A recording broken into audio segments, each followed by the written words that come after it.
Hello, Abhishek, and is it audible?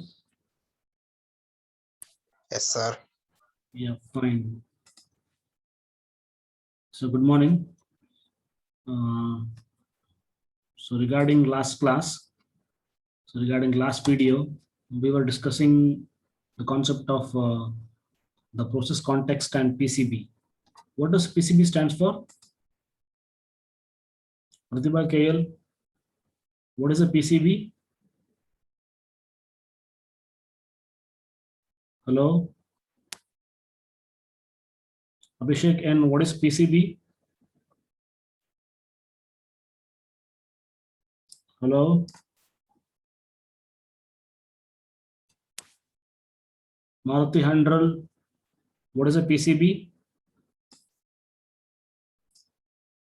Anybody in the class? Hello,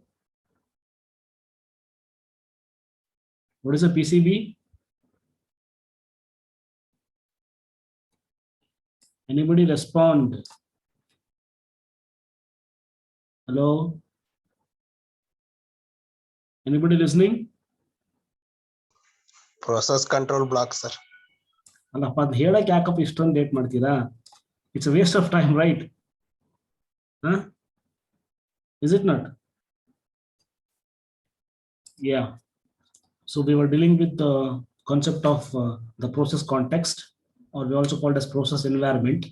So this process context is nothing but so when a process is under execution, so what all things a process will be in need of. So while the process is being executed on the CPU, so what will be the entities that a process can be associated with? So that we call it as program environment, like as seen here, or also called as a process context. So we have seen enough information regarding the process control block. So where the main function of process control block is to store all the information that is related to a process. Okay, so we have the process ID, we have the process state and general purpose register contents and the program counter value.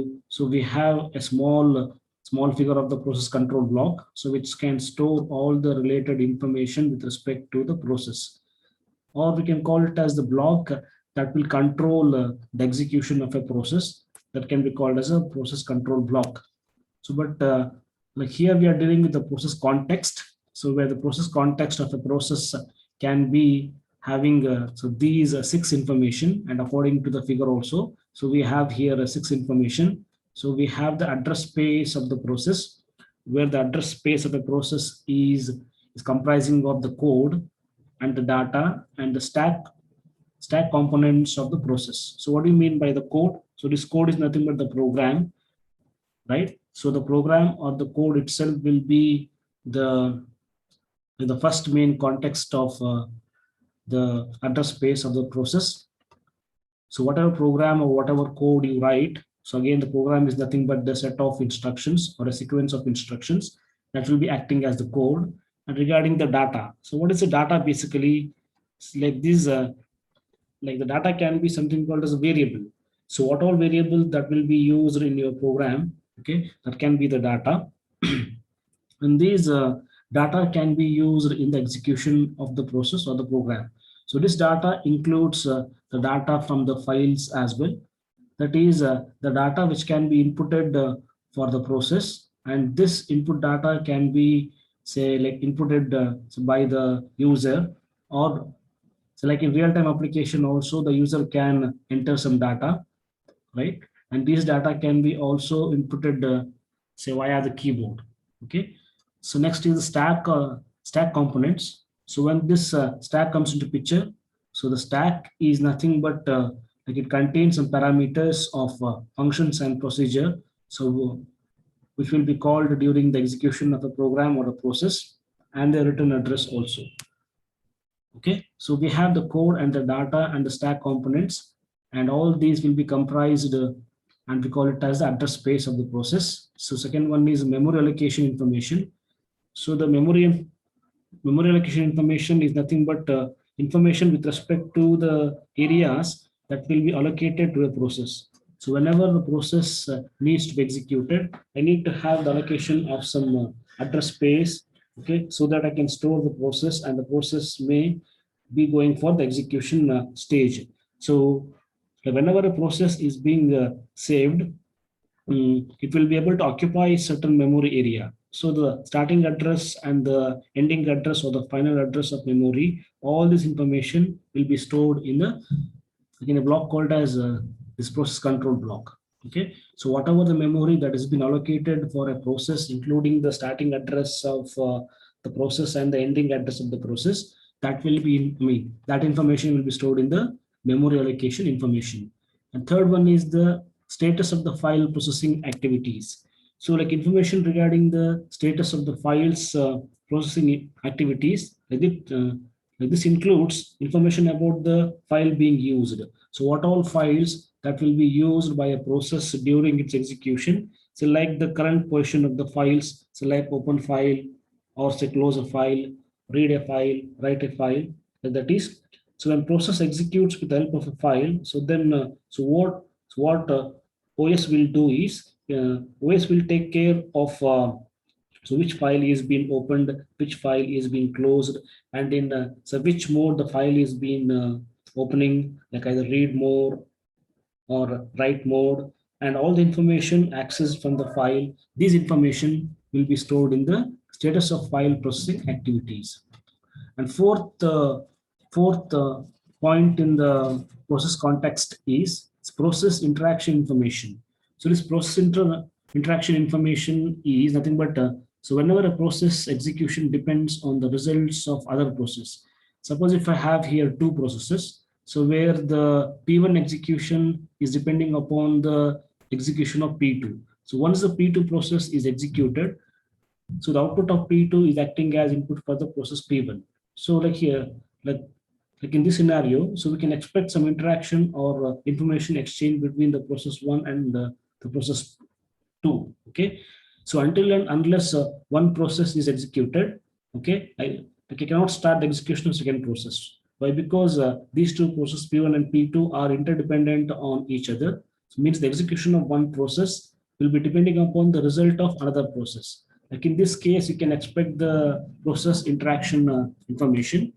I mean the necessary information so as to have the control and interaction of the processes with another process. Okay, so for example, the IDs of the parent process and the child process and the interaction messages of what have been exchanged between any two process. Okay, all the information will be stored in the process interaction information. And fifth one is regarding the resource information. So resources that are going to be used by a process.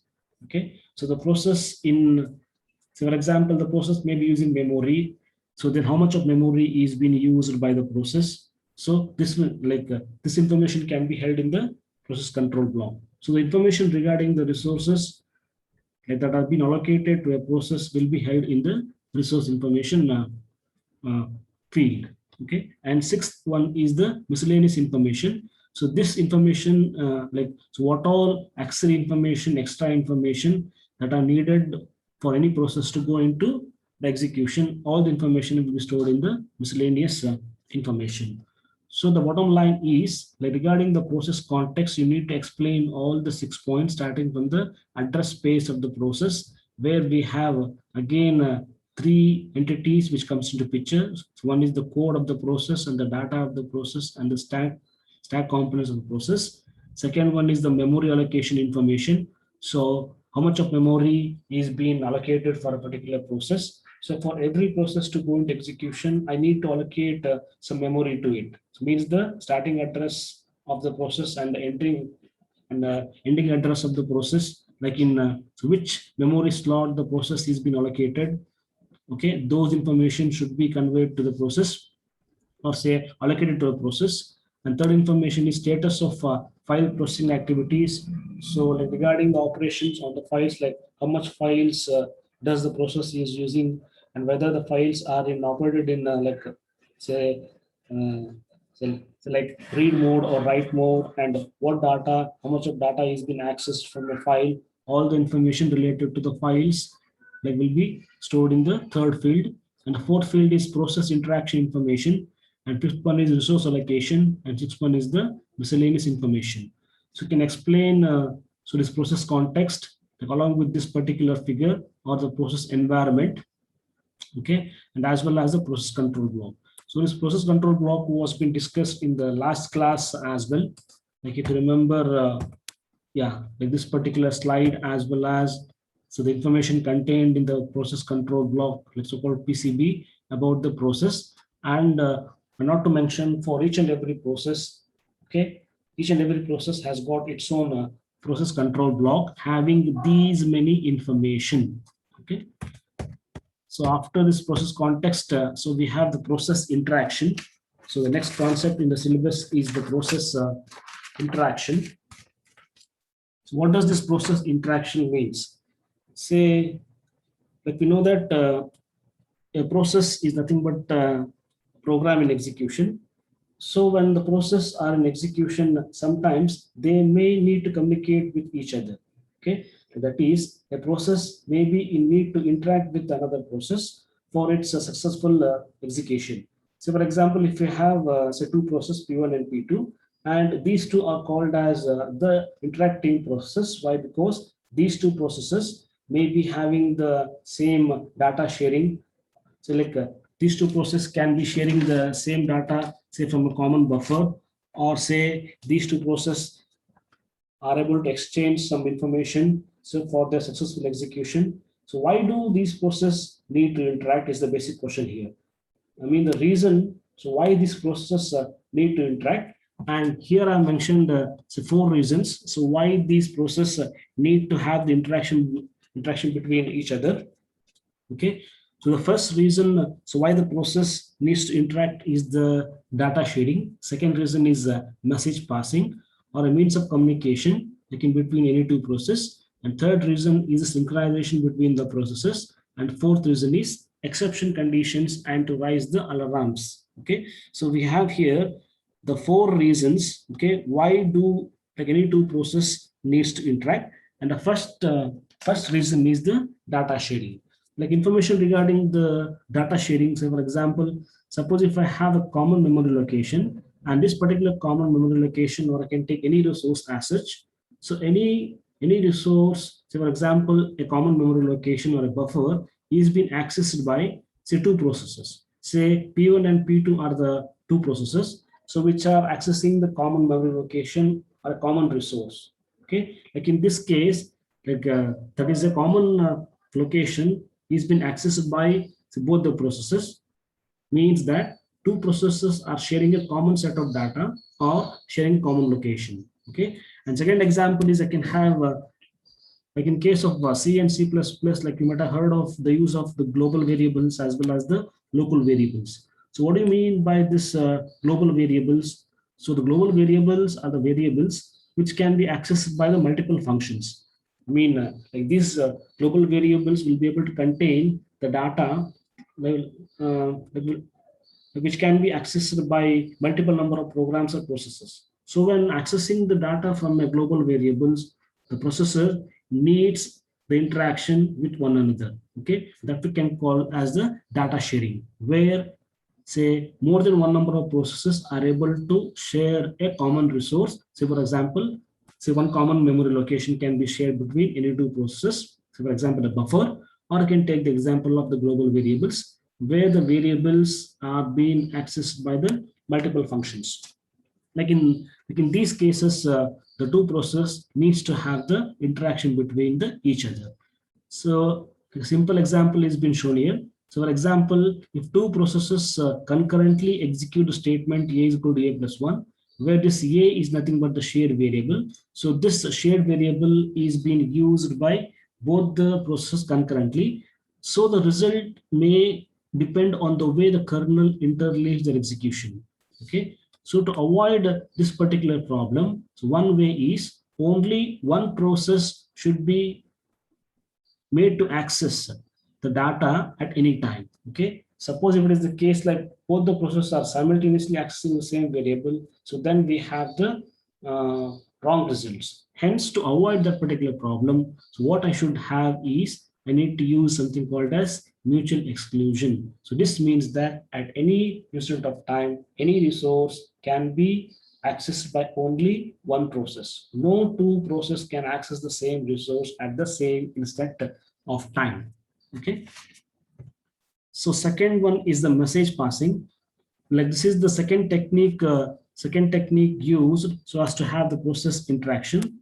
I mean, a message is used for exchange of information or the data. That is, any two processes, say P1 and P2, can interact with each other just by passing the messages. So here, like in case of message passing, like here I can have two entities. So one we call it as, I mean, the first process can be called as the sender process, and second process can be called as the receiver process. So this sender process, what it will do is, sender process will be able to store some information in the message, and this message will be passed on to the receiver process. So here, like among the two processes, one process will be acting as the sender process, and second process, say P2, can be acting as the receiver process.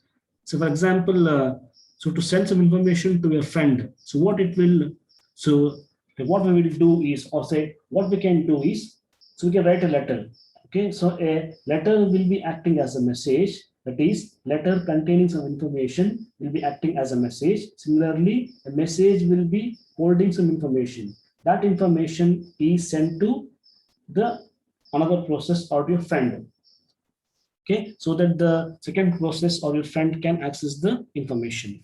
Okay, so like here, after message passing, the third is one is the synchronization. So this synchronization is the third reason so why any two processes needs to have the interaction. So regarding synchronization, so the process may interact for synchronizing purpose also. Like in case where we expect that like our process needs to be executed in a particular sequence. So what we expect sometimes in the execution of process is, my process should be executed in a particular sequence, or the execution of process should be able to follow a particular sequence. Okay, like in this case, so we need synchronization between any two process, say P1 and P2. So we need to ensure that P2 must be executed only after I am done with execution of P1.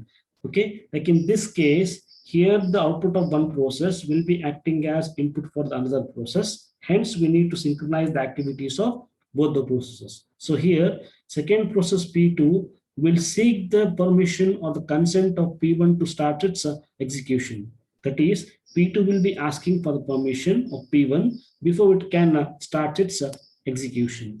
Hence, like under this case, that we need to have the synchronization between any two processes. Okay, like same thing is being given here. Okay, I mean that is like the result of one process depends on another process result. Okay, like in such scenarios, like I need to have synchronization between any two processes. Is it audible? Meghna DC is saying not hearing. Is it audible, audience? Yes. Abhishek, is it audible? Are you there? Yes, sir. Okay. So like we were discussing the 4 reasons why any process needs to interact. So the first reason was data sharing. Second reason was message passing, where any two messages are able to communicate with each other. So via a message. So where we have here the two entities, okay, or two parties. So one party is the sending process and second party is the receiving message. And third point is synchronization.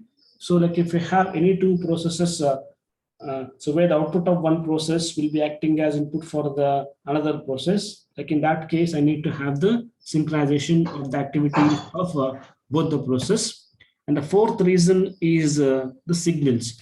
So what is a signal? Basically, a signal is used to convey an exceptional situation to a process. So what are these exceptional situations? So for example, if in your program or in your process, if you are executing an instruction which does say anything divided by 0, or if we have any kind of overflow operations, like in that case, okay, like those can be called as exceptional situations. So a signal is used to convey an exceptional situation to a process so that the process can handle the situation and it can come out of the harmful execution. So the code that a process wishes to execute on receiving a signal is called as signal handler. So this basically means that, so whenever your process attempts to do or execute, say, divide by zero operation, or say the overflow occurs, so then OS has to run a particular code, and that particular code will be able to solve the situation, and that we can call as signal handler.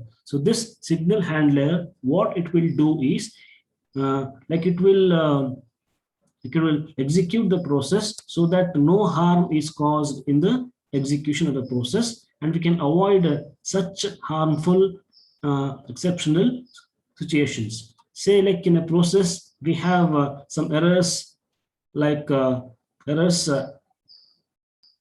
such errors. So then kernel will stop the execution of the process and start executing the signal handler, and this signal handler will be able to resolve the problem.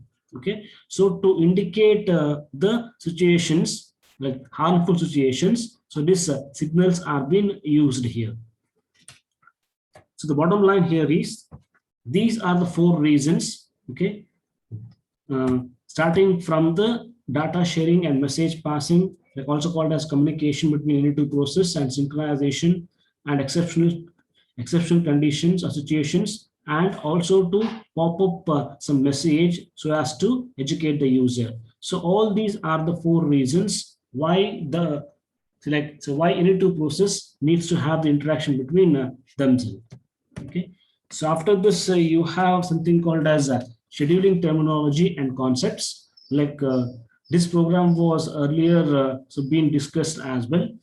So where the word scheduling is nothing but the selection of next process. Okay, so like among the bunch of process in the ready queue, right? So which process has to be executed next? So this decision of select which process can be executed next will be decided by the scheduler. So this scheduler is nothing but the timetable for a bunch of processes. Okay, so at what time the next process should be given for a CPU for its execution will be decided by the scheduler. Like here you can see the scheduler, like as well as the, like all the requests will be arriving, and all the requests will be first kept in the arrived request queue. So you can consider this rectangular shape as a queue. Okay, where we are storing all the arrived requests, and from the arrived request you can say select move the request from arrived request to the pending request. So what are these arrived requests and pending requests? So these arrived requests are nothing but so whenever a new process arrives, okay, so the new process arriving will be always kept in the arrival request queue. So once the scheduler is able to admit or accept these requests, okay, right? So once the scheduler admits the request, the process is now brought from the arrival request queue to the pending request queue. Okay, so what are these pending request queue? So these pending requests are nothing but the requests that are waiting for the CPU. Okay, so the requests that are waiting for the CPU all will be located in the pending request queue. So the scheduler will schedule the pending request and given to the CPU to execute. Okay, so once the scheduler will decide, like say which process to give to CPU, okay, then the process will be coming from the arrived request queue to the pending request queue, and the scheduler will also decide when to assign the CPU for the process. Okay, so once execution of process is over, its state will be changed from running state to the terminated state. Why terminated state? Because the execution of the scheduled process is now being completed. Hence, the process state will be able to change from running state to the terminated state. So here, each process is attached with the timestamp so as to give a fair service or full service to all the processes. Why? Because in a system, you can expect a n number of processes to be present. Okay, hence the OS should be able to give the fair service to all the processes. Hence, each and every process will be attached with a particular, say, so for example, 1 millisecond or say 5 seconds of timestamp. Okay, so like after the first process is executed, okay, so for a particular time, it will be preempted and again it will be placed in the pending request, okay, as in here. Okay, so once the timestamp is over means the request will be preempted and again the request should be placed in the pending queue according to this particular line. So what I'm showing using the mouse. Okay, so we can explain all these operations. Okay, so here like again I repeat, all the new requests arrived will be first placed in the arrived request, and based upon the scheduling algorithm used, the scheduler will pick up the request from the arrived queue and will be placed in the pending request. Okay, and say any one pending request can be allocated by the scheduler, and that will be given for the server or CPU to execute. Okay, suppose if the timestamp is over for a particular scheduled process, so then that particular process will be preempted and again it is placed back in the pending queue. Okay, and if the process is able to complete its execution, so then the request completion information is being given here. Okay, so we have here a lot of information, let's say a lot of parameters involved here. So for example, the definition of arrival time, admission time, scheduling and preemption time, and the completion of a request. Okay, here we're dealing with all these definitions one after the other. Okay, so what is the bottom line here is, like here we are discussing the scheduling operation done by the main part of the operating system, that we call it as a scheduler, whose main function is to select the next process that will be executed on the CPU. Means what? Among the bunch of processes in the pending queue, so select which process must be executed is been scheduled by the scheduler, and that will be given for the CPU or the server. Okay, right. So next is to have the definitions of so many parameters involved here. So for example, the arrival time definition and the meaning of admission time and completion time and deadline, service time, etc. So we have here some information or some definitions so which are related to the scheduling of a process. Let me discuss these definitions one after the other. So let me start with this arrival time. So this arrival time is nothing but, so whenever any process is getting into the ready queue, so this time is called as arrival time. So you can see here also. So once we have the arrival of the process request, all the process requests will be the first place in the arrived request queue. Okay, so like whenever any process is getting into the ready queue, this time we can call it as the arrival time. That is, it is the time at which the process is ready to be executed. Okay, so the time when a user submits a job or process is nothing but the arrival time, or the time when the process comes in the arrived list or arrived request queue as shown here. Okay, so that time can be called as the arrival time. Second definition is the admission time. Admission time is the time, so when the system starts considering a job or process for scheduling, means when the process is moved from arrived request queue to the pending request queue. So here this means that, so the time at which the request that are present in the arrived request queue, okay, those process requests will be moved from arrived request queue to the pending request queue. That particular time is called as the admission time, means the time when the system starts considering a process or a job or a program for scheduling. Means simply the process will be moved from the arrived request queue to the pending request queue. Okay, and third definition is the completion time. So this completion time is nothing but the time when a job or a process or a program is completed. So the time at which the process will be able to finish its execution can be called as the completion time, or the process will be arriving at, say, like a time T1, and the process is able to complete the job, say, at time period T5. So the difference between T5 and T1 can be called as the completion time. So next one is the deadline. So this can be defined as the time by which a job or process must be completed to meet the response requirement of a real-time application. So we have a strict stipulation with respect to the time factor, means the operation or the task, right, or the function should be completed in the stipulated amount of time. No excess time should be taken for execution. Okay, so we have a strict restriction on the completion of the job, means the select requirements of the process should be met in time. Okay, so like it can be called as the deadline.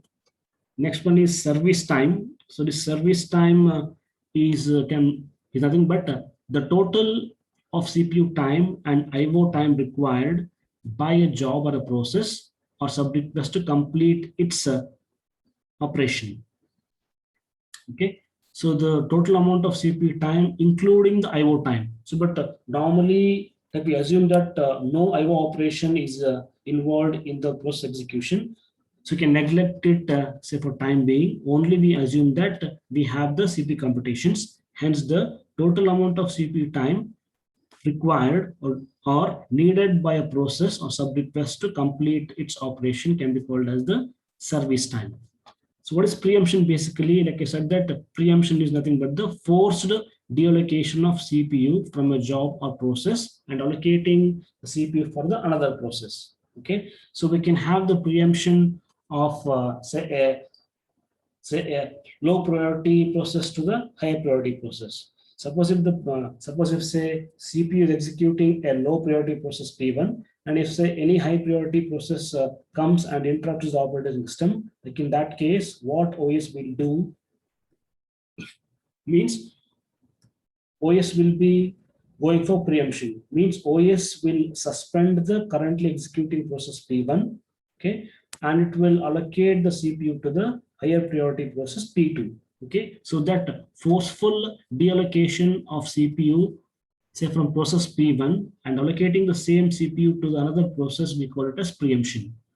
And regarding priority, so this priority is nothing but a tie breaking rule used to select a job or process when many jobs or processes are awaiting the service. Suppose if we have the competition, say for a single resource, say 4 processes are competing for the same resource. Okay, so then how to decide among the 4 available processes? So to which process I need to allocate the resource?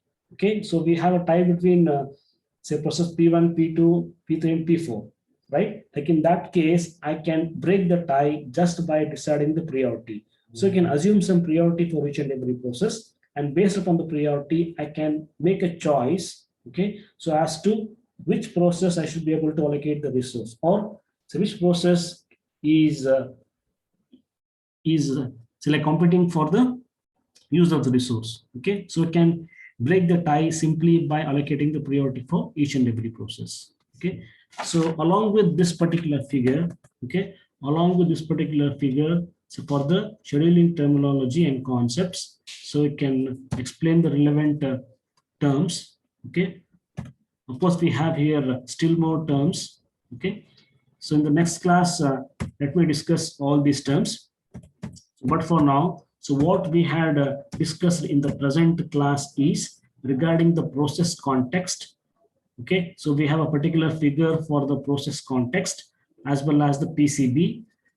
And this is a very important question from examination point of view. So we have a figure that is accompanying this process context, means the process environment. So what all things will be associated for a process in execution. So we have the address space of the process and memory allocation information and status of file processing activities, okay, up to the miscellaneous information. So all these process context terms as well as the figure and the figure of PCB should be explained here.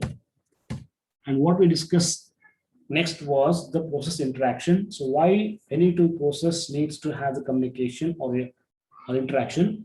So the reason behind that is, so one reason is data sharing, second reason is message passing, third one is synchronization between the process, and fourth one is to have the handling of exceptional situations or conditions, and also to indicate the appropriate entities about the present scenario. So we have these exceptional situations and alarms, right? And basically these are the 4 reasons why any two process needs to have the interaction. And for your reference, the explanation is also being included like then and there itself. So, like this can be like your notes as well. Okay. And next one was like we dealt with the scheduling terminologies. So how the OS will be able to schedule the process using a main part of OS, so-called scheduler. Okay, like among the bunch of requests raised by so many processes, how the operating system, along with the help of scheduler, will be able to execute all the process. Okay, so based upon the scheduling algorithm have uh, what we have. So we have here something called as preemptive scheduling and non-preemptive scheduling, along with examples of preemptive and non-preemptive scheduling. That will be our next concept. Okay. So, but for now, so this scheduler is nothing but the main part of the operating system, which will decide so which process has to be given the CPU next, or say like which process should be executed next. Okay. So this factor will be decided by the scheduler. Okay. So we can have some definitions. So for this particular scheduling terminology, and here are some of the main terms and concepts, namely arrival time, admission time, and completion time, deadline, service time, preemption, and the priority, along with some more time here. I mean, some more terms. These terms will be coming into picture. So like when we are discussing, say, round robin scheduling algorithm or shortest job first algorithm or first come first serve algorithm. Okay, so when we are discussing the scheduling algorithms, select these terms: response time and turnaround time, video turnaround time will be coming into picture. So like I'll be discussing these terms when when we're discussing the scheduling algorithms. Okay, so after that the next topic will be the threats. So like I'll be dealing with these threats and advantages of these threats. Okay, so like when compared to the process, so we have a lot of advantages and lesser overheads when we go for use of threats. So this will be discussed in the next video. And I again remind you that assignment one should be written. Okay, and I can submit it so whenever it's been asked. Don't forget to attend all the questions of the assignment one given to you in time. Okay, so let me end the class right here. So you can just log out. Okay, and I'll meet you in the next class. Thank you.